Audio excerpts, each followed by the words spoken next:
కానీ big boss హౌస్లో మేము చూసిన దివి పద్ధతిగా కామ్గా ఒక తెలుగు అమ్మాయి మా ఇంట్లో మన ఇంట్లో అమ్మాయి లాగా అట్లా చూసాం.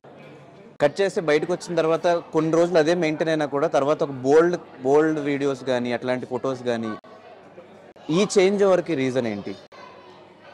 Not bold Dhanush, it's not bold, it's my profession. నేను ఒకవేళ నా ప్రొఫెషన్లో నేను చుడిదారు వేసుకోవాలి, శారీ వేసుకోవాలి, స్కర్ట్ వేసుకోవాలి. And I'm not against anything.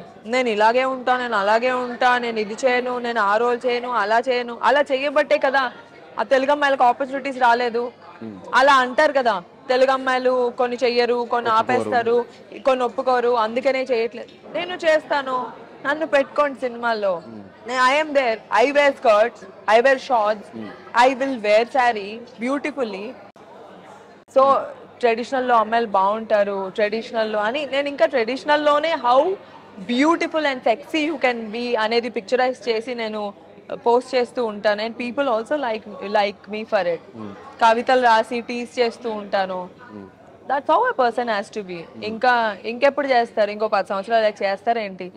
And ఇలా అంటే తెలుగు అమ్మాయిలు ఆపేస్తున్నారు, కొంచెమే చేస్తారు, అందుకే మేము అక్కడి నుంచి తెచ్చుకుంటున్నాం హీరోయిన్, ఇక్కడి నుంచి తెచ్చుకుంటున్నాం అనకుండా ఇప్పుడు ఇంకా ఆపర్చునిటీస్ వస్తున్నాయి కదా ధనుష్. అందరికీ వస్తున్నాయి ఆపర్చునిటీస్.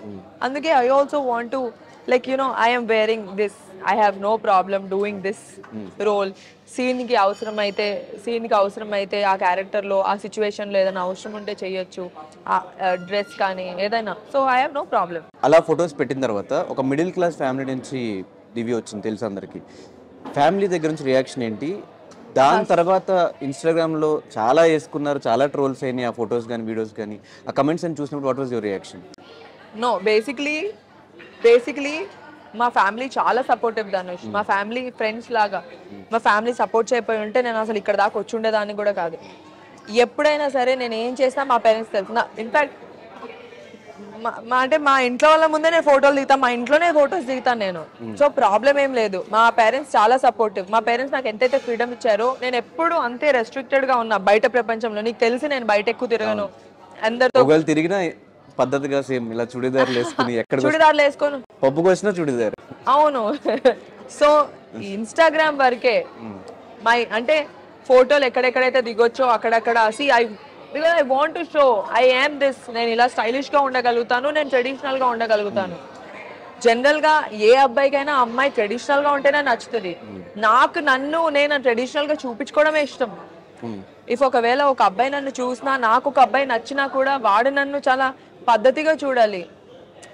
ఈ అమ్మాయిని పెళ్లి చేసుకోవాలిరా అని అనుకోవాలి, అలా అనుకోవాలి, అలా అనిపించాలి. అండ్ నాకు తెలిసి నా ఫ్రెండ్స్ ఎవరైనా నేను ఒకవేళ ఎవరితోనో క్లోజ్ అయిపోయినా, ఎక్కువ మాట్లాడినా, నెక్స్ట్ ప్రేమించే ప్రపోజల్ ఉండదు, పెళ్లి చేసుకుందామా అనే ప్రపోజల్ ఉంటుంది. I also want that.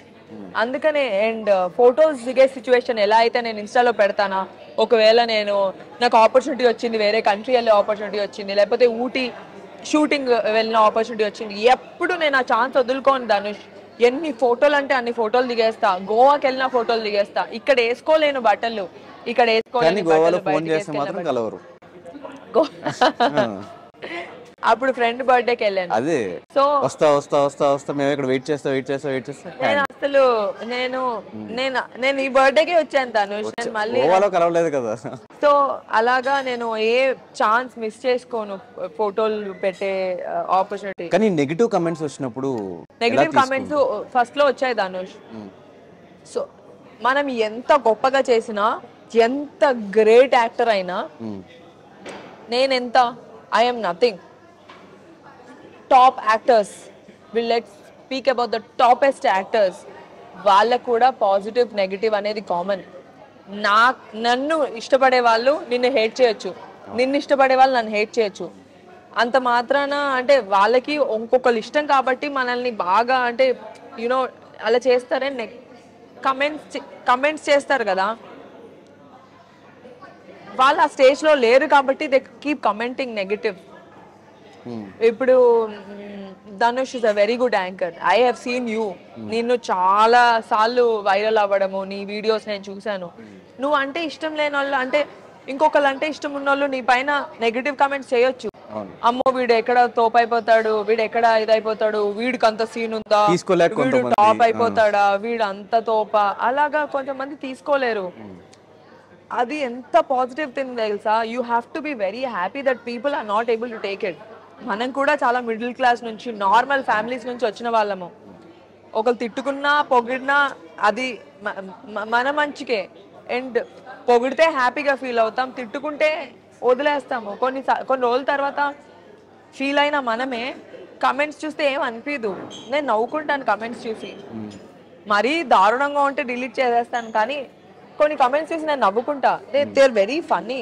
అంటే ఎంత ఒకళ్ళ పైన కమెంట్ చేయగలుగుతున్నారు అంటే ఎంత ఖాళీగా పేరాలు పెడతారు కొంతమంది, ఎంత ఖాళీగా ఉండుంటారు. బట్ ఓకే, నాకు నేను యాక్టర్ కానప్పుడు జడ్జ్మెంట్ అందరిపైన చేసి ఉండొచ్చు, ఇది యాక్టింగా, ఇది ఒక సాంగా అని. అంటే అది వాళ్ళకి తెలియదు కదా. తెలియనప్పుడు కొన్ని కమెంట్స్ చేసేస్తాం ధనుష్. ఆ సిచ్యువేషన్లో అది లీవ్ చేసి ఆ కష్టపడిన వాళ్ళకే తెలిసి ఉంటుంది దాని బ్యాక్ స్టోరీ, దాని బ్యాక్గ్రౌండ్ వర్క్, దాని వెనకాల ఎంత ఖర్చు అయి ఉంటుందో, వాడి ఎఫర్ట్ ఎంత ఉండుంటుందో, అది ప్రతి పర్సన్ ఫేస్ అయి ఉండుంటారు. కానీ అందరూ దివిని చూస్తే పెళ్లి చేసుకోవాలనిపిస్తుంది అంటారు కదా. పెళ్ళి ఎప్పుడు ఇంతకి, ఎందుకు బ్రేకప్ తర్వాత మళ్ళీ ఒక రిలేషన్లోకి పోలేదు? నాకు అంటే చాలా మంది ఫ్రెండ్స్ డేటింగ్ థాట్స్, లేకపోతే కలుద్దాము, బయటికి వెళ్దాము, ఇవన్నీ కొంతమంది అంటే కొంతమంది కనెక్ట్ అవుతాం, కొంతమందికి అవ్వము. అప్పుడప్పుడు కలుస్తాము, కాఫీకి వెళ్తాము. నాకు ఎందుకో అంత వైబ్ కొట్టలేదు ధనుష్ ఎప్పుడు.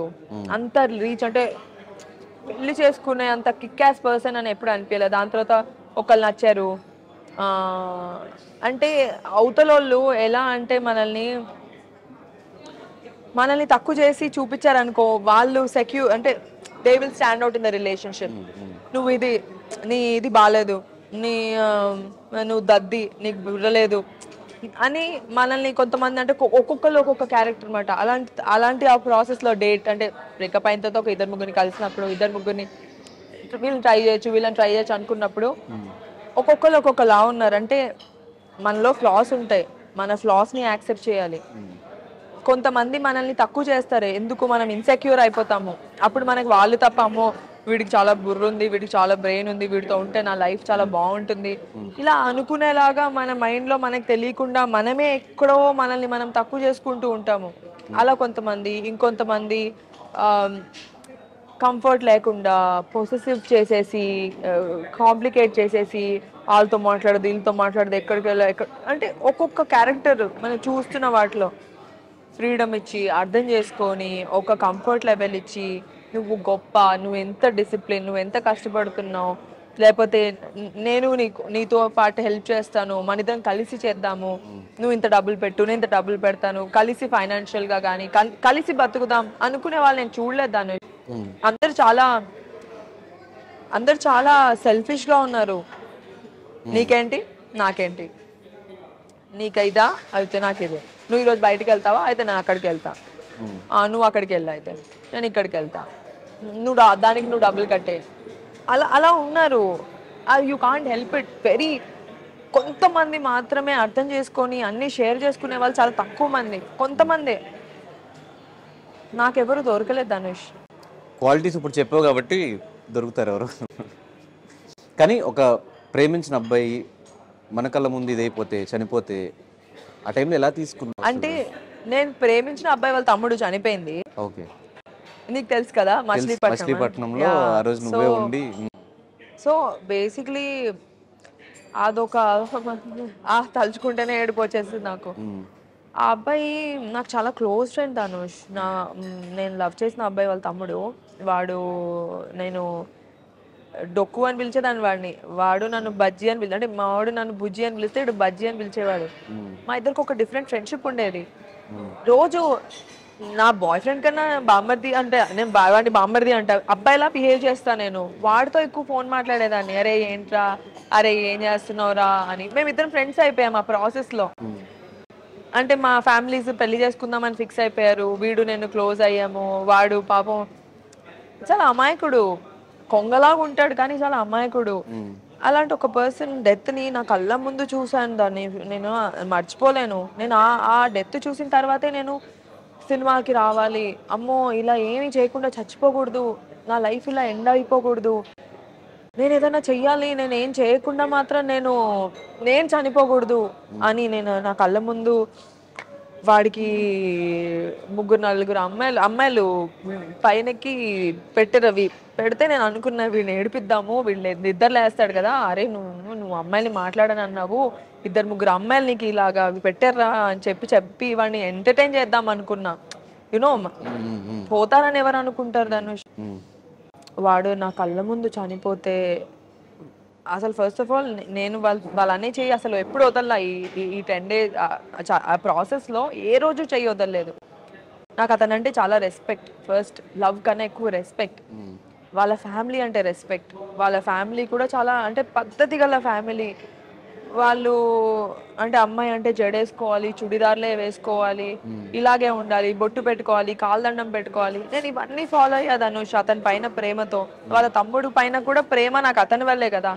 అసలు ఆ తమ్ముడు ఎవరు, నా కళ్ళ ముందు చనిపోతే నేనెందుకు చూసుకోవాలి. ఆ ఫ్రెండ్ అయిపోయాడు. అతని డెత్ అంతా అంటే నా కళ్ళ ముందు ఎలా జరిగింది అంటున్నా అంటే వాళ్ళ పేరెంట్స్ పైకి వచ్చే వాళ్ళు కాదు, పైన ఐటీయూలో పెట్టారు. వాళ్ళందరూ కింద సెల్లార్లో ఉండేవాళ్ళు. ఈ అమ్మాయి ఉంది, అమ్మాయి చూసుకుంటుంది అని నా పైన అంటే భారం వేసేసారు. నేను పైకి వెళ్ళేదాన్ని, చూసేదాన్ని, వచ్చేదాన్ని. బాగున్నాడు ఆంటీ, బాగున్నాడు అంకుల్, రే బాగున్నాడు రా, నువ్వేం ఫీల్ అవ్వద్దు అని. వీళ్ళెవరికి ధైర్యం వచ్చేది కాదు పైకి వెళ్ళి చూడడానికి. నేనే వెళ్ళి పైకి వెళ్ళి చూసి మధ్యదారులు మెట్లుండేవి, మెట్ల పైన కూర్చొని ఏడ్చేసేదాన్ని. ఇంకెవరికి చెప్పుకుంటా, ఎవరికి చెప్పుకోలేం కదా. ఆ మధ్యలో ఏడ్చేసేదాన్ని. నాకు చాలా బాధ వేసేది. నేను అనుకున్నా వీడు లేస్తాడు అని, బీపీ ఫ్లక్చువేట్ అవుతుంది, ఇలా అయిపోతుంది అలా అయిపోతుంది అంటే నాకేం అర్థమయ్యేది కాదు. వీళ్ళందరూ ఏంట్రా బాబు నా పైన ఇంత డిపెండ్ అయి ఉన్నారు, నాకే ధైర్యం లేదు, వీళ్ళందరూ నన్ను చూసి చాలా స్ట్రాంగ్ అనుకుంటున్నారు, నేను అసలు స్ట్రాంగే కాదు, వీళ్ళకి తెలీదు అని అనుకునేదాన్ని. బట్ సడన్గా ఆల్ ఆఫ్ ఏ సడన్ నా కళ్ళ ముందు డెత్ అయిపోతే నేను అప్పుడు కూడా నమ్మలేదు. ఓకే వాళ్ళ చెల్లి వస్తుంది యుఎస్ నుంచి, వెయిట్ చేద్దామని. ఇలా డెడ్ బాడీ ఉండేది ఇంట్లోకి, నాట్ అలౌడ్, పెళ్ళవకుండా కోడలు. అరే నాకు పునుగులు కావాలి, అరే నాకు చికెన్ బిర్యానీ కావాలి అని. ఆ 5 days నేను ఎప్పుడు ఎలా ఉంటానో అలాగే ఉండేదాన్ని. 5th day ఎప్పుడైతే తను బాడీ తీసుకెళ్ళిపోయారో వర్స్ట్ అవుట్ అయిపోయాది అనుష్. నా వల్ల కాలేదు అసలు. పెళ్ళి ఇలా చేశారు అంటే నా కళ్ళ ముందు వీడు వెళ్ళిపోతున్నాడు, ఇంట్లో నా ముందే ఉన్నాడు కదా, పోతే పోయాడు, నా ముందే ఉన్నాడు, తెలుస్తుంది వాడు ఉన్నాడు. ఇంకా ఆ తర్వాత ఏమైందంటే అంటే అదే మా లైఫ్లో ట్విస్ట్. నా లైఫ్లో నేను యాక్టర్ అవ్వడానికి వాడి డెత్ ఒక మోటివేషన్. అలా అయిపోవడం వల్ల నేను ఇలా చావకూడదు, నేను ఏదైనా చెయ్యాలి, నాకు యాక్టింగ్ అంటే ఇష్టం కదా, నేను యాక్టింగ్లో స్టాండ్అవుట్ అవ్వాలి, నేను యాక్టర్ అవ్వాలి, అందరికీ నేను తెలియాలి, ఏదో చేయాలి, నేను బుక్ అయినా రాయాలి, లేకపోతే యాక్టర్ అవ్వాలి, లీడ్ అవ్వాలి, నా కోరిక నేను తీర్చుకోవాలి, ఆ తర్వాతే నేను బయటికి రావాలి అని వాడి వల్లే నేను మోటివేట్ అయ్యి ఇంకా తను వదిలేసుకొని మా రిలేషన్షిప్ ఇంకా వర్కౌట్ అవ్వలేదు. But I came we both like each other. మేమిద్దరం మాట్లాడుకోము, కానీ తను ఎక్కడున్నా హ్యాపీగా ఉండాలనే కోరుకుంటాను. తనకి 2 పిల్లలు, తను హ్యాపీగా పెళ్ళైపోయింది, 2 పిల్లలు, హ్యాపీగా ఉన్నాడు, మంచి వైఫ్, హ్యాపీగా ఉంటే ఇంకేం కావాలి. నేను ఇష్టపడిన వాళ్ళు ఎక్కడున్నా హ్యాపీగా ఉండాలనేదే నా కోరిక. అండ్ వాళ్ళ పేరెంట్స్ అందరికీ నేనంటే ఇష్టం. అవ్వలేదు అంతే, మన రాసి పెట్టలేదు. కానీ ఇండస్ట్రీలో అందరూ అనుకునేది మనకి ఒక సపోర్ట్ ఉంటే బాగుండు, మనకు ఒక సపోర్ట్ ఉంటే బాగుండు. అట్లా చిరంజీవి గారు ఒకనొక టైంలో బాగా సపోర్ట్ ఇచ్చారు, స్టిల్ ఇప్పటికీ. అవును. ఆ సపోర్ట్ ఎలా అనిపించింది? So Chiranjeevi garu is a biggest support. Bigg Boss లో నాకు ఎంతైతే ఫేమ్ వచ్చిందో, ఎంతైతే జనాలు అనుకున్నారో దానికి ఈక్వల్ గా సార్ ఒక్కరోజు రాగానే అలా వెళ్ళిందన్నమాట. సో సార్ దాని తర్వాత ఆపర్చునిటీ ఇచ్చారు, సార్ మూవీలో కీ రోల్ ఇచ్చారు. ఆ కీ రోల్ వల్ల నా పర్ఫార్మెన్స్ ఏంటో తెలిసింది అందరికి. ఓ దివికి దివ్యకి ఆపర్చునిటీ ఇవ్వచ్చు, షీఈ్ అ పర్ఫార్మర్ అని అనిపించిందే అప్పుడు. And Chiranjeevi garu is a amazing human being. నేను చాలా ఇంటర్వ్యూస్లో చెప్పాను ఇప్పటికీ, ఎందుకు ఇస్తారు అవార్డులు, అంత అద్భుతమైన యాక్టర్ కాకపోతే, అంత అద్భుతమైన హ్యూమన్ బీయింగ్, అంత అద్భుతమైన పర్సన్ కాకపోతే ఊరికే awards Rao. He's amazing Dhanush, he's a very good support. Nag sir also very good support. But only thing ఏంటంటే అంటే స్టార్టింగ్ నుంచి వీళ్ళుండి, స్టార్టింగ్ నుంచి అంతే సపోర్ట్ నుండి, అలా ఉండి ఇంకా బాగుండేది. నాకు ఎప్పుడు సపోర్ట్ లేదు, సడన్ గా జరిగింది, బిగ్ బాస్ తర్వాత అయ్యింది, లేట్ అయింది, but still okay. So Chiranjeevi గారి తర్వాత నేను విన్నది హరీష్ శంకర్ గారు కూడా మంచి సపోర్ట్ ఇస్తూ ఉంటారు దివ్యకి అని చెప్పేసి, మంచి ఫ్రెండ్ అని కూడా విన్నా, నిజమేనా? హరీష్ శంకర్ గారు ఎప్పటి నుంచి తెలుసు అంటే, నేను రాబర్ట్ రిచర్డ్సన్ అని ఆస్కార్ విన్నింగ్ కెమెరామెన్ వచ్చారు ఇండియాకి. అప్పటికి నేను మహర్షి చేశాను. నాకు ఎవరో పరిచయం చేశారనమాట, వీళ్ళకి ఇంగ్లీష్ నుంచి తెలుగుకి, తెలుగు నుంచి ఇంగ్లీష్కి కన్వర్ట్ చేయాలి, వీళ్ళకేమో తెలుగు రాదు కాబట్టి. సో ఆ ప్రాసెస్లో ఈయన ఒక ఆస్కార్ విన్నింగ్ కెమెరామెన్ ఇండియాకి వచ్చారని తెలిసిన తర్వాత మన తెలుగు ఇండస్ట్రీ డైరెక్టర్స్, కెమెరామెన్స్ అందరూ కలవడానికి వచ్చారు.